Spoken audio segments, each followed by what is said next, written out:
વાગરા નજીક અકસ્માત સર્જાયો. બ્રેક નહીં લાગતા ડમ્પર પાછળ ડમ્પર ભટકાતા અકસ્માત. સદનસીબે ચાલકનો આબાદ બચાવ. કોલસો ભરેલ હાઈવા ડમ્પરને વાગરાની એમએમએમ પટેલ હાઈસ્કૂલ નજીક અકસ્માત નડ્યો હતો.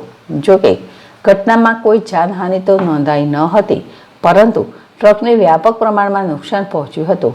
ઘટનાની જાણ થતાં પોલીસ પણ સ્થળ ઉપર પહોંચી અકસ્માતગ્રસ્ત વાહનને સાઈડમાં ખસેડવા સાથે જરૂરી કાર્યવાહી આરંભી હતી.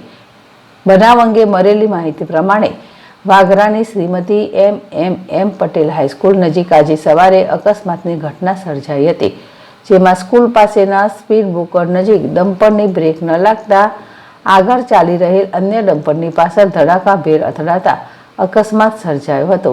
એક હાઈવા ડમ્પર દહેજથી કોલસા ભરીને વિલાયત સ્થિત ક્રાસિંગ કંપનીમાં જઈ રહ્યું હતું. તે દરમિયાન વાગરાની શ્રીમતી એમએમ પટેલ હાઈસ્કૂલ નજીક સ્પીડ બ્રેકર હોવાથી આગળ ચાલી રહેલા ડમ્પરના ચાલકે બ્રેક મારી હતી, જેની પાછળ કોલસો ભરેલ આ હાઈવા ડમ્પરની કોઈક અગમ્ય કારણોસર બ્રેક નહીં લાગતા આગળ ચાલતા વાહન પાછળ ઘૂસી જતા અકસ્માત સર્જાયો હતો. અકસ્માતમાં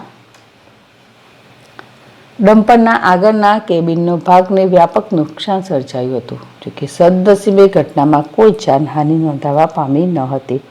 ઘટનાની જાણ થતાં જ વાગરા પોલીસ પણ બનાવવાળી જગ્યાએ દોડી જઈ કાર્યવાહી હાથ ધરી હતી. યાકુબ પટેલ, ZSTV, ભરૂચ.